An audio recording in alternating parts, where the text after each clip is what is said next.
નમસ્કાર ગુજરાત। આજે આપણે જોઈશું 18 April 2024 most important current affair. તે પહેલાં ચેનલ ઉપર નવા હોય તો ખાસ કરીને સબસ્ક્રાઇબ કરવી। તાજેતરમાં 12મી વખત રાષ્ટ્રીય મહિલા કેરમ ખિતાબ કોણે જીત્યો છે? તો કે રશ્મિ કુમારીએ આ ખિતાબ જીત્યો છે 12મી વખત, તો ખાસ કરીને નોંધવું। તો તાજેતરમાં 12મી વખત રાષ્ટ્રીય મહિલા કેરમનો ખિતાબ રશ્મિ કુમારીએ જીત્યો છે। હવે પુરુષમાં તો કે શ્રીનિવાસે જીત્યો છે અને આનું આયોજન તો કે મધ્યપ્રદેશમાં થયું હતું। તો આ પોઈન્ટો ખાસ કરીને નોંધવા। ગ્લોબલ ફોરેસ્ટ વોચના અહેવાલ મુજબ 2001થી 2023 વચ્ચેનું સૌથી વધુ વૃક્ષ કવર્તનું નુકસાન કયા રાજ્યમાં થયું છે? તો કે આસામમાં થયું છે। સૌથી વધુ વૃક્ષો ત્યાં કપાયા છે, તો ખાસ કરીને નોંધવું। તો ગ્લોબલ ફોરેસ્ટ વોચના અહેવાલ એટલે અહેવાલ કીને બહાર પાડ્યો તો ગ્લોબલ ફોરેસ્ટ વોચે 2001થી 2023 વચ્ચે સૌથી વધુ વૃક્ષ કવર્તનું નુકસાન આસામમાં થયું છે। તો 2001થી 2023ની વાત કરીએ તો 2.33 મિલિયન હેક્ટર નુકસાન થયું છે અને કુલ જંગલના વિસ્તારની વાત કરીએ તો 100% નુકસાન થયું છે। તો માત્ર 5 રાજ્યોમાં જ કુલ નુકસાન કવરતર 60%થી પણ વધુ છે। તો આસામ, મિઝોરમ, ત્યારબાદ અરુણાચલ પ્રદેશ, નાગાલેન્ડ અને મેઘાલય, ખાસ કરીને ઉત્તર પૂર્વાંચલના જે રાજ્યો છે તેમાં ખાસ કરીને વધારે નુકસાન થયું છે, 100%થી પણ વધારે એટલે કે 60%ની આજુબાજુ। હવે ભારત વન સર્વેક્ષણ અહેવાલની વાત કરીએ તો તેનું સંસ્થાની વાત કરીએ તો તેનું હેડક્વાર્ટર દહેરાદૂનમાં આવેલું છે અને તેની રચના 1987 એટલે કે 1987માં થઈ હતી। ત્યારબાદ તાજેતરમાં સુદાન પર આંતરરાષ્ટ્રીય માનવવાદી પરિષદ ક્યાં આયોજન કરવામાં આવ્યું છે? તો સુદાનની જે આંતરરાષ્ટ્રીય માનવવાદી પરિષદ શાંતિ સ્થાપવા માટેની જે પરિષદ છે તેનું આયોજન પેરિસ ખાતે કરવામાં આવ્યું છે। તો તાજેતરમાં સુદાન પર આંતરરાષ્ટ્રીય માનવવાદી પરિષદ પેરિસમાં તેનું આયોજન કરવામાં આવી રહ્યું છે। તો આ ખાસ કરીને આ સમિટ શાંતિ સ્થાપવા માટેની એક સમિટ છે, તો ખાસ કરીને એટલું યાદ રાખજો। ત્યારબાદની જેટલી પણ સમિતિઓ અને બેઠકો થઈ છે તેના વિશે એક નજર કરી લઈએ। વર્લ્ડ ફ્યુચર એનર્જી સમિટ તો કે UAE મસદાર કંપની દ્વારા આયોજન થયું હતું। વર્લ્ડ સસ્ટેનેબલ ડેવલપમેન્ટ સમિટ તો કે નવી દિલ્હી ખાતે તેનું આયોજન થયું હતું। હવે પ્રથમ ન્યુક્લિયર એનર્જી સમિટ બ્રેસેલ્સમાં એનું આયોજન થયું હતું। નવમો રાયસીના ડાયલોગ તો કે નવી દિલ્હી ખાતે તેનું આયોજન થયું હતું। નવમો રાયસીના ખાસ કરીને યાદ રાખવો। ત્યારબાદ પ્રથમ digital India future skill summit તો કે ગુવાહાટીમાં તેનું આયોજન થયું હતું। હવે 7મી હિન્દ મહાપરિષદ તો પર્થ ઓસ્ટ્રેલિયામાં આયોજન થયું હતું અને વિશ્વ સરકાર સમિટ 2024નું આયોજન દિલ્હી ખાતે થયું હતું। ભારત 2024માં તેની 46મી આવૃત્તિ માટે યુનેસ્કો વર્લ્ડ હેરિટેજ સમિતિની અધ્યક્ષતા કરશે। તો આ પોઈન્ટ મોસ્ટ આઈએમપી ગણાય મિત્રો એટલી બેઠકોમાં। ગાંધીનગરમાં vibrant Gujarat global tech show યોજાયો હતો અને ફરીદાબાદમાં 9મો ઇન્ટરનેશનલ સાયન્સ ફેસ્ટિવલ યોજાયો હતો। 27મો રાષ્ટ્રીય યુવા ઉત્સવ તો કે નાસિક ખાતે યોજાયો હતો। ત્યારબાદ તાજેતરમાં બહાર પાડવામાં આવેલ પ્લાસ્ટિક ઓવરશૂટ ડે અહેવાલ મુજબ પ્લાસ્ટિક ગેરવ્યવસ્થાપન સંદર્ભમાં ભારતની સ્થિતિ શું છે? તો ભારત આમાં બીજા ક્રમે આવ્યો છે પ્લાસ્ટિકના ખાસ કરીને અર્થવ્યવસ્થામાં। તો તાજેતરમાં બહાર પાડવામાં આવેલ પ્લાસ્ટિક ઓવરશૂટ ડે અહેવાલ મુજબ પ્લાસ્ટિક ગેરવ્યવસ્થાપન સ્થાપવા માટે ભારતની સ્થિતિ 2 નંબર ઉપર છે। તો રિપોર્ટનું નામ તો કે પ્લાસ્ટિક ઓવરશૂટ ડે રિપોર્ટ કોના દ્વારા બહાર પાડવામાં આવે છે? તો કે અર્થ એક્શન છે સ્વિટ્ઝરલેન્ડની તેના દ્વારા બહાર પાડવામાં આવે છે અને 2011થી પ્લાસ્ટિક કચરાના ઉત્પાદનમાં 7.11% જેટલો વધારો થયો છે। તો આંકડો ખાસ કરીને નોંધવો। હાલમાં 2024માં સમગ્ર વિશ્વમાં વાત કરીએ તો 220 મિલિયન ટન પ્લાસ્ટિક કચરો ઉત્પન્ન થઈ રહ્યો છે। તો આને નાખવા ક્યાં જવું એ મોટો પ્રશ્ન છે।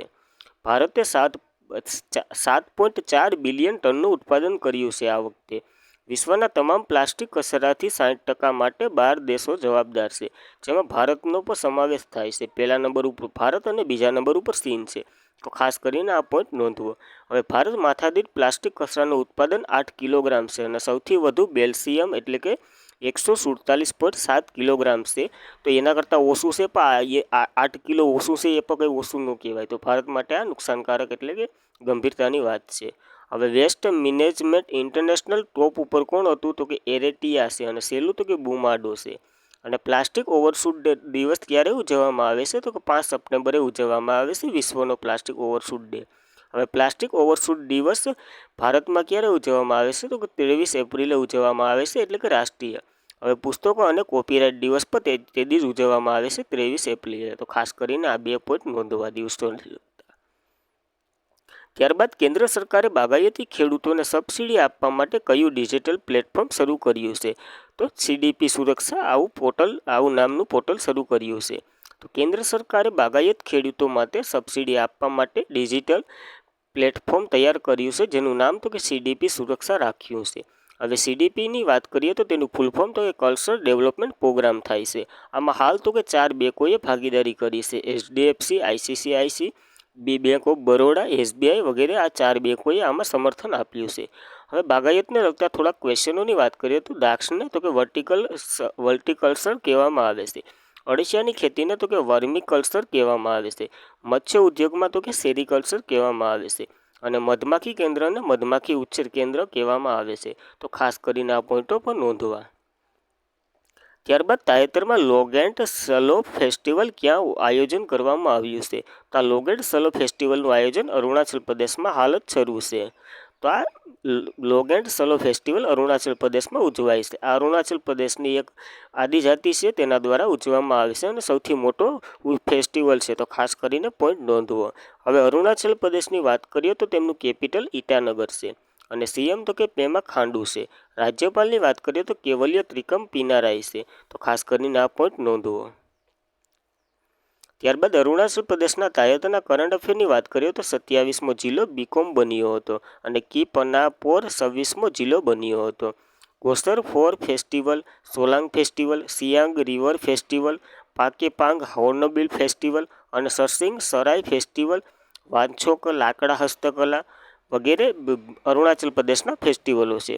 હવે વાસો લાકડા હસ્તકલા, આદિ કેકી એટલે કે આદુ, ચાક યુપિન, ખત્રી ચોખા, ટાંગસા કાપડ વગેરેને જીઆઈ ટેગ મળ્યો હતો તાજેતરમાં. હવે મુખ્યમંત્રી શ્રમ કલ્યાણ યોજના તો કે અરુણાચલ પ્રદેશની છે અને દેશનું પ્રથમ માછલી સંગ્રહાલય અરુણાચલ પ્રદેશમાં બનાવવામાં આવી રહ્યું છે. હવે એપીમાં લશ્કરી સેન્ટરનું નામ દેશના પ્રથમ સીડીપી બિપિન રાવતના નામ ઉપરથી રાખવામાં આવ્યું હતું. હવે સોફન એ હિન્દ એપીનું રાજ્ય એટલે કે અરુણાચલ પ્રદેશનું બટમ ફાલ છે.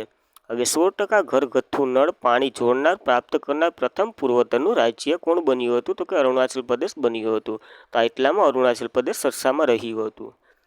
ત્યારબાદ તાજેતરમાં વિઝડલ અગ્રણીય ક્રિકેટર ઓફ ધ યર 2024 તરીકે કયા પુરુષ ક્રિકેટરની પસંદગી કરવામાં આવી છે? તો પેટ કમિન્સની પસંદગી કરવામાં આવી છે ક્રિકેટ ઓફ ધ યર 2024 તરીકે. તાજેતરમાં વિઝડલ અગ્રણીય ક્રિકેટર ઓફ ધ યર 2024 તરીકે પેટ કમિન્સ પુરુષ ક્રિકેટરની પસંદગી કરવામાં આવી છે. હવે વિઝડલ અગ્રણીય ક્રિકેટર ઓફ ધ યર પુરુષ તરીકે પેટ કમિન્સની પસંદગી કરવામાં આવી છે. તે ઓસ્ટ્રેલિયાના છે. અને વિઝડલ અગ્રણીય ક્રિકેટર ઓફ ધ યર તરીકે મહિલાની પસંદગી કરવામાં આવી છે નેટ સાહેબ બર્સ્ટન.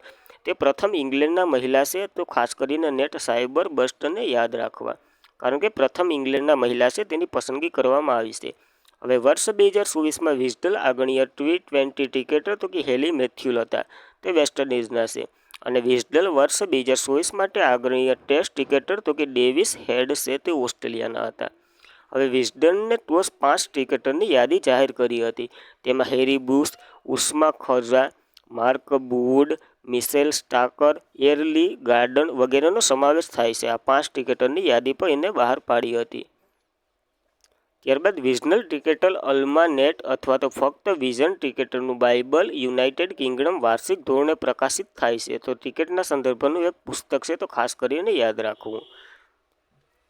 ત્યારબાદ સિંગાપુરના આગામી પીએમ કોણ બનશે? તો કે લોરેન્સ વોંગ બન્યા છે. આગામી સિંગાપુરના જાહેરાત કરવામાં આવી છે લોરેન્સ વોંગની, તે સિંગાપુરના નવા રાષ્ટ્રપતિ બનશે.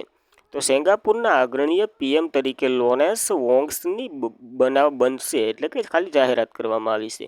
તે લીએ ફેફસાંગજી જોયાનું સ્થાન લેશે. તો ખાસ કરીને યાદ રાખવું. અને આ તે કઈ પાર્ટીથી આવશે? તો કે પીપલ્સ એક્શન પાર્ટીથી આવશે.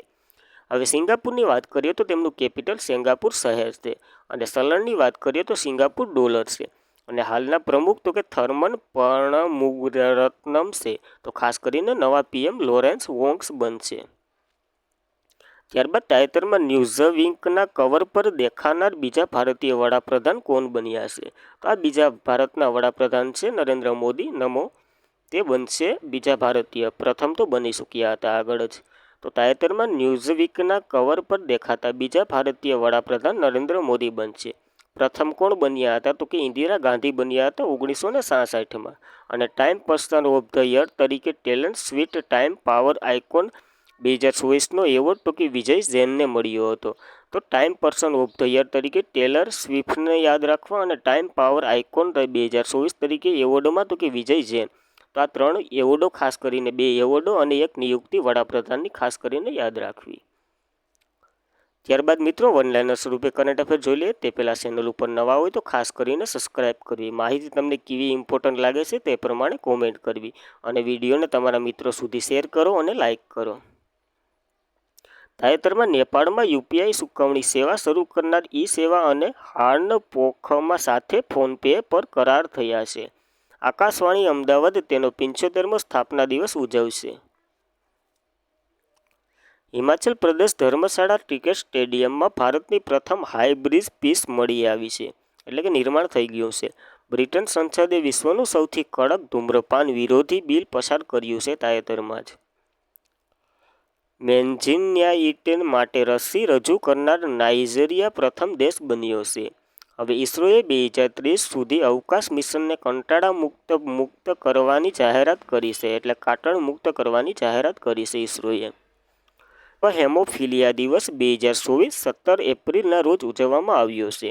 હવે સ્ટેફાન સિન્ટન પાસે ત્રીજી વખત મોન્ટે કાર્લોસ માસ્ટરનું ટાઇટલ જીત્યું છે. ભારત અને યુએઈ હિન્દ મહાસાગર સર્વેલન્સ સિસ્ટમ ઇન્ડોસને ફરી સક્રિય કરશે.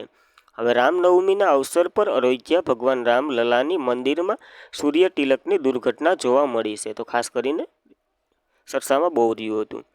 એપલ ભારતીય 10 બિલિયનથી વધુ મૂલ્યાંકનના આઈફોનનો નિકાસ કરનાર પ્રથમ ભારતની કંપની બની છે. ભારતીય તો નહીં. આઈઆઈએસસી બેંગલુરુએ પાણીમાંથી માઇક્રો પ્લાસ્ટિકને દૂર કરવા માટે હાઇડ્રોજનનો વિકાસ કર્યો છે. તો thank you for watching this video. જય હિન્દ વિદ્યાર્થી મિત્રો. ખાસ કરીને કોમેન્ટ કરવી વિડીયો તમને કેવો લાગે તે પ્રમાણે તમારા મિત્રોને પણ શેર કરવો. Good day, good life.